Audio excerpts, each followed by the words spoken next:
What's up everyone, Darcblade here with a patch information video for Monster Hunter World. Now this is regarding the third free update for the game. So this is for patch 4.00 or, if you're on Xbox One, 4.0.0.0.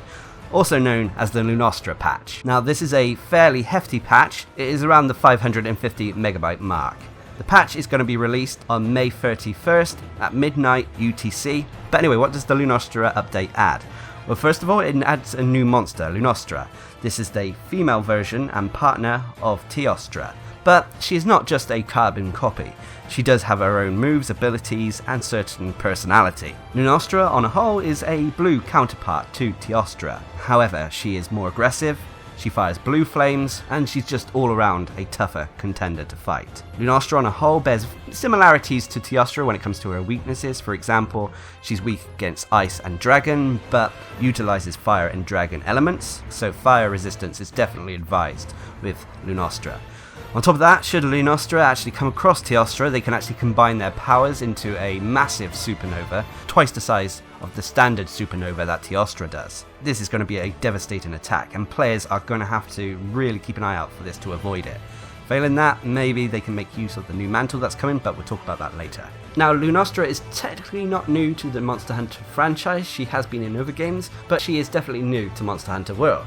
Anyway, for taking down Lunastra and carving up her body to use as armor, we'll have access to craft a Lunastra Alpha and Beta set. Now these are very similar to the Teostra armor, but come in a nice royal blue colour with slight visual augmentations. The Lunastra armor, when it comes to skills, are quite heavily customizable. They come with multiple gem slots, so you can potentially create something that caters to your personal playstyle. On top of that, with the set bonuses, wearing 2 pieces of the Lunastra armor will give your stamina cap an increase, and wearing 4 pieces will give you what you get with the Rathalos set, which is the Mind's Eye Ballistic, which gives you the Mind's Eye effect, which will prevent your attacks from bouncing off a monster's hide, as well as the Ballistics, which increases basically the range of your ranged weapons. On top of that as well, you'll get a Palico outfit which you can craft, so don't forget to pay attention to your feline friend.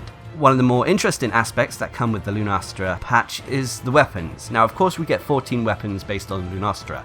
These bear similarities in a way to the Teostra weapons. For example, they have blast attack on them. They also come with natural white sharpness, but they can branch out, crafted into almost melded weapons. Now what I mean by melded weapons are that you have the option to craft a weapon that seems to combine Nergigante weapons and the Lunastra weapons together. You can also do the same with Xeno'jiiva weapons, making a combination of Xeno'jiiva and Lunastra into a set weapon. Now the interesting thing about all of these weapons are that they actually come with skills. These skills, normally found on armor, will apply to these weapons, so you don't necessarily have to wear set bonuses anymore.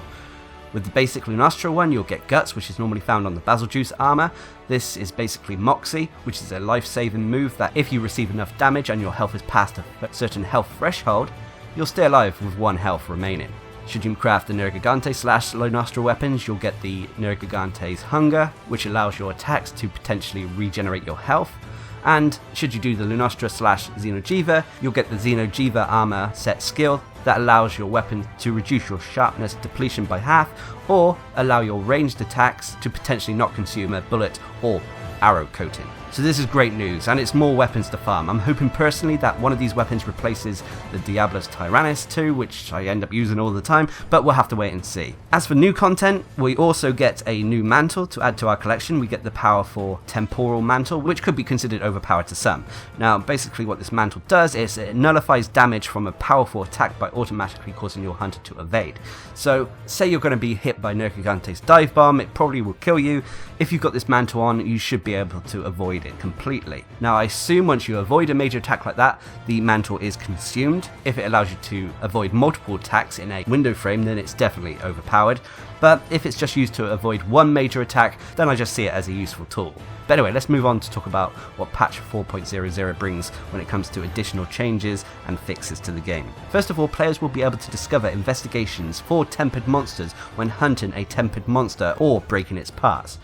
Before, which really used to irk me, was that when you break a tempered monster's body parts and that, you would get investigations, but they would be normal investigations. Hopefully now, breaking tempered monsters will allow us to get a greater collection of tempered monster hunts. Next, you can now change your armor pigments or color, as well as layered armors at all item boxes within Astera and the research base. Before, this could only be done in your room, but now it can be done pretty much anywhere with the exception of the actual training room. Next, it is now easier to successfully pet the Poogie. How this is made easier, I'm not sure, as it was already fairly straightforward, but nonetheless, hopefully this means it's more easier to get its affection, so you can start using it to dig up vouchers and stuff around Astera. Next, they fixed the camera, so it won't forcibly move when the scout flies fly off when you arrive at camp at the start of a quest. The scout flies controlling your camera has always been a bug that has annoyed a lot of players out there.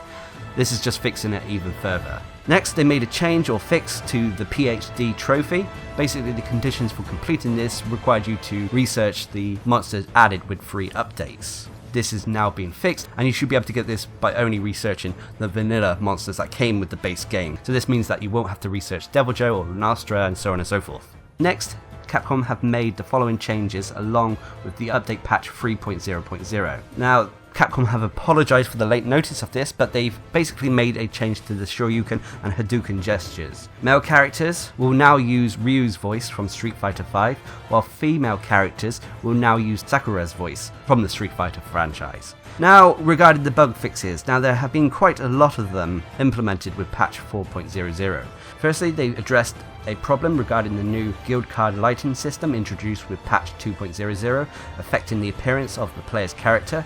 The lighting settings have now been adjusted to make it look similar to the lighting before patch 1.06. Next, they fixed a bug where only medals, not trophies, would be unlocked when ending the game while it is processing unlocked trophies and medals at the results screen. With this fix, if a player has unlocked a medal but not a trophy, it will be unlocked the next time you see a results screen. Next, a few bug fixes with Kulve Taroth. Basically, they fixed a bug where Kulve Taroth's broken horns, when the cutscene played and was interrupted, the siege could no longer be completed when Kulve Taroth's horns took separate damage right at the time that they were completely broken off. I personally never had this bug happen to me, but I can imagine it being quite disheartening. Nonetheless, this is now addressed and shouldn't be an issue. Next, they fixed a bug where Kulve Taroth would go into attack phase in Area 1 and would not move to Area 2, resulting in the siege becoming impossible to complete. I have had this happen to me several times, and several times on stream ironically. Having Kulve Taroth rolling around in Area 1, which isn't exactly the most open area, made it hard to avoid, and not knowing what was going on also was frustrating. Anyway, this should be now addressed and fixed. Next, they fixed a bug with the siege, where it would end when a member of the siege goes to another quest, expedition, or to the training area. This has been addressed, and the siege can now progress as intended. Again, this is a bug I never experienced during the Kulve Taroth siege despite spending hours doing it, so I can see them addressing it a lot with the Kulve Taroth siege. This also indicates that the siege is probably coming back sooner than you think. Anyway, next, they fixed an issue that occurs during the banquet of the Earthen Hall, which is the Kulve Taroth siege, when you open your hunter's note while in the tent, just as Kulve Taroth's horns are completely broken, causing the battle music to continue playing while the quest completion music plays on top of it. Just a minor fix there. Next, they've made some fixes to terrain related bugs in certain locations. They haven't specified which ones they are. The next fix is to a bug for longsword users. Basically, a player could get an infinite buff under certain criterias when performing a successful foresight slash. Now, I'm personally not a longsword main, it's probably not in my top 5 even, but if this gave longsword users an unfair advantage, I can see the reasoning behind this fix. Next is a fix to charge blade users. Now, they fixed a phenomenon where a specific control input would allow players to link their Charge Blade Super Amped Elemental Discharge into a Amped Elemental Discharge. This was unintended, and after considering how it affects the game's balance, Capcom have decided to remove it from the game. Now, how this worked was when you were performing a Super Amped Elemental Discharge, you could press back in triangle or back and Y at a certain point to combine both the Super Amped Elemental Discharge and Amped Elemental Discharge, basically cancelling out the recovery time of the Super Amped Elemental Discharge and adding the Amped Elemental Discharge move on top of it. So this is all being adjusted, removed, and it shouldn't be an issue anymore. Next, for heavy bowgun users, they fixed a bug that allowed players to face in a direction other than the reticle just before performing a Wyvern's Heart attack, which to be honest wasn't that big a deal, but nonetheless it has been fixed and adjusted. Next, they've addressed a bug that caused Gastodon to spot players in their territory even while wearing the ghillie mantle or while hiding in bushes. The Gastodon I just fought were very keenly eyed, but nonetheless this has now been addressed and changed. Next, they fixed an issue where gestures could be performed when affected by elemental blights, bleeding, so on and so forth, but could not be performed when poisoned or affected by the effluvium in the Rotten Vale. Again, not too big of an issue that I personally found, but nonetheless it's a bug that's been addressed. Next is a bug where the food skill would not be reflected on your palico when joining a quest as a guest after eating at the base. This is obviously for players who like to play duos, as your palicos won't appear if you have 3 or more players in a hunt. Next, they fixed a bug on the 2 guns in the Devil May Cry dual guns gesture. Basically, this bug will make the guns look like they were floating. This has now been addressed. Next, the Elder Seal value for the weapons the Taroth Buster Decay was set to none. It has now been changed to mid. Now, I do apologise for this, as I did say this is a long list. Anyway, next, due to data error, the Taroth Strong Arm King, which is the Rarity 7 Purple Charge Blade, parameters were the same as the King Gold Cutter, which is the Rarity 6 version, the blue version, in all areas except the number of augmentation slots.